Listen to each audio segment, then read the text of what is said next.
जय श्री राम प्यारे भक्तों, हम सुन रहे हैं तुलसीदास जी कृत रामायण का अयोध्या कांड, जिसमें राजा दशरथ का वरदान के लिए वचनबद्ध होना, केकई की वर याचना और केकई के वचनों से राजा का दुखित होना, दशरथ और केकई का संवाद।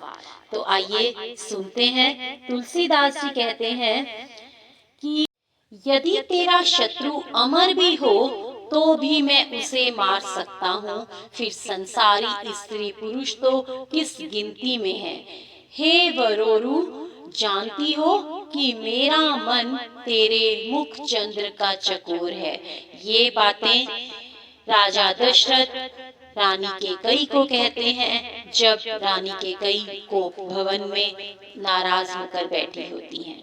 तो वो कहते हैं कि हे प्रिय, मेरा प्राण, चारों पुत्र, परिजन तथा प्रजा सब तेरे वश में है। इसमें यदि मैं कुछ कपट करके कहूँ तो हे भामिनी, मुझे राम की सौगंध है। हे प्रिय, हंसकर मन को भाने वाली बात मुझसे मांगो और मनोहर शरीर में गहने सजाओ। हे प्यारी, मौका बे मौका अपने हृदय में विचार लो और इस कुवेश को शीघ्र ही त्याग दो। तब राजा की ओर से ऐसी बात सुनकर निर्बुद्धि केकई हंसने लगी। तत्पश्चात शरीर में आभूषण ऐसे सजाने लगी मानो मृग को देखकर कोई किरातनी जाल रच रही हो। फिर राजा दशरथ जी केकई को सुहृद समझकर प्रेम से पुलकित हो मीठी वाणी में बोले कि हे भामिनी, तेरे मन को भाने वाली बात हो गई। नगर के प्रत्येक घरों में आनंद उत्सव हो रहा है। कल राम को युवराज पद दूंगा। हे सुनैनी, मंगल साज सजो। दशरथ जी के वचनों से केकई के हृदय में असहाय ठेस लगी और मानो पक्का फोड़ा छू गया हो। ऐसी पीड़ा को भी केकई ने हंसकर छिपा लिया, जैसे कोई चोर की स्त्री प्रत्यक्ष नहीं रोती। राजा ने उसका कपट चातुर्य ना समझा, क्योंकि वह करोड़ों कुटिलों में श्रेष्ठ गुरु की पढ़ाई थी। यद्यपि राजा दशरथ नीति में निपुण थे, पर स्त्री चरित्र समुद्र सा अगाध है, उसे राजा दशरथ जी नहीं जान सके। तब केकई कपट पूर्ण प्रेम बढ़ाकर हंसती हुई पुनः बोली, हे प्रियतम, आप मांग मांग तो बराबर ही कहते हैं, परंतु कुछ देते लेते नहीं। आप दो वरदान देने के लिए कहे थे, वह भी मुझे पाने में संदेह जान पड़ता है। राजा हंसकर कहने लगे कि मैं तुम्हारा भेद समझ गया हूँ। तुम्हें नाराज होना ही अधिक प्यारा है। मेरे पास धाती रखकर तुमने उसे नहीं कभी मांगा नहीं, और सीधे स्वभाव के कारण मुझे भी भूल गया। दो के चार क्यों नहीं मांग लेती, मुझे झूठा दोष मत दो। रघुकुल में सर्वदा से यही रीत चली आई है कि प्राण जाए पर वचन नहीं जाए। झूठ बोलने के समान अन्य पापों के समूह नहीं हो सकते। सत्य समस्त सुंदर सुकृतियों की जड़ है, ऐसा वेद और पुराणों से विदित है, और मुनियों ने भी ऐसा ही गान किया है। इस पर भी सुकृत और स्नेह की मर्यादा राम की कसम करवाई और बात को खूब पक्का करके हंसकर बोली कि मानो कुमति रूपी कुत्सित शिकारी ने बाज की टोपी खोल दी हो।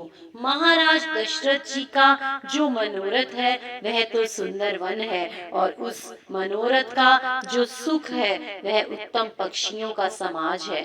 उस वन में केकई रूपी व्याघिनी मानो अपने भयंकर वचन रूपी बाज को छोड़ना चाहती है। हे प्राणपति, वे जो दोनों वर हमारे मन को भाते हैं, उसमें से एक वर तो मैं भरत को राज्य तिलक दो और दूसरे वर्ष से आप मेरा मनोरथ यह पूर्ण कर दीजिए कि तपस्वी वेश धारण कर विशेष उदासी हो, 14 वर्ष तक रामचंद्र वनवासी हो। स्त्री की यह बात सुनकर राजा शोकित हो गए, मानो चंद्र किरणों को छूते ही चकवा विकल हो गया। राजा ऐसे सहम गए कि कुछ बोल ना सके, मानो बाज ने वन के अंदर बटेर को झपट लिया हो। राजा अत्यंत विवर्ण हो गए, मानो ताड़ वृक्ष पर बिजली टूट पड़ी हो।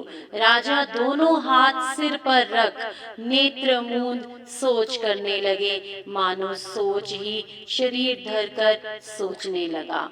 कहने लगे कि मेरे फलते वृक्ष को मूल समेत मानो हाथी ने उखाड़ दिया, केकई ने अयोध्या को उजाड़ दिया और विपत्ति की पक्की नींव डाल दी। हाँ, यह किस समय क्या हो गया। मैं स्त्री के विश्वास में पड़ गया, जैसे योगी को फल के समय अविद्या नाश कर देती है। इस प्रकार राजा मन ही मन में जलते हैं। तब उनको वैसे देखकर वह दुर्बुद्धि के कई ऐसे कहती है, क्या भरत आपके पुत्र नहीं है? क्या आप मुझे मोल खरीद कर लाए हैं? जो सुनते ही आपके बाण के जैसे लगे तो पहले ही संभाल के क्यों नहीं कहे? अब उत्तर दो या नहीं दो। तुम रघुकुल में सत्य के समुद्र कहलाते हो। वर देने को कहकर अब मत दो, सत्य को त्याग कर जगत में अपयश लो। सत्य की सराहना करके वर देने को कहा था, क्या यही समझा था कि यह चवेना ही मांग लेगी? शिवी, दधीची और बलि ने अपना शरीर और धन गवा दिया, पर वचन नहीं गवाया। कि कई राजा को ऐसे कटु वचन कहती है, मानो जले पर नमक छिड़कती हो। धर्म धुरंधर राजा दशरथ ने धीरज धरकर आंख खोली और सिर घुनकर लंबी सांस ले यह वचन कहे कि अरे पापिनी, मुझे बुरी ठोर मारा है। राजा ने देखा तो सामने क्रोध से जलती हुई केकई मानो नंगी तलवार लिए खड़ी है, जिसकी कुबुद्धि ही मूठ है, निठुरपन ही तीक्ष्ण धार है, जो कुबरी रूपी सान पे चढ़ा के पहनाई है। राजा ने उसे कराल और कठोर देखकर समझा कि यह तो सत्य या मेरी जिंदगी ही लेगी। तब वे छाती को कड़ी करके विनती करके बोले, जो के कई को अच्छी ना लगे, हे प्रिय, तू किस प्रकार ऐसे कुभांति के वचन कहती है? तुमने तो रीति, प्रतीति और प्रीति को भी खो दिया। मैं शिव जी को साक्षी देखकर कहता हूँ कि भरत और राम मेरी दोनों आंखें हैं। अवश्य ही प्रातः काल होते ही मैं दूत को भेजूंगा और मेरी आज्ञा पाते ही दोनों भाई शीघ्र आ जाएंगे। तब मैं उत्तम दिन देखकर साज सजाकर बाजा बजवाकर भरत को राज्य दे दूंगा। हे प्रिय, श्री रामचंद्र को राज्य का लोभ नहीं है। उनकी तो भरत पर बड़ी प्रीति है। यह तो बड़े छोटे का विचार करके मैं राजनीति कर रहा था। मैं राम की शपथ खाकर कहता हूँ कि इस संबंध में राम की माता ने मुझसे कभी कुछ नहीं कहा। मैंने तुमसे बिना पूछे ही यह किया, उसी से मेरा सब मनोरथ छुआ पड़ गया। अब तुम क्रोध को छोड़कर मांगलिक साज सजाओ। कुछ दिन बाद भरत को युवराज पद दे दूंगा, परंतु मुझको एक ही बात का दुख लग रहा है कि तुमने जो दूसरा वर मांगा है वह असंजमस का है। उसकी आंच से मेरा हृदय अब तक जल रहा है। यह क्रोध हंसी का है अथवा सच है? अच्छा, तुम ही रामचंद्र का अपराध बताओ, क्योंकि रामचंद्र को सब लोग बड़ा सीधा और नेक कहते हैं। तू भी स्नेह और प्रशंसा ही करती रही है।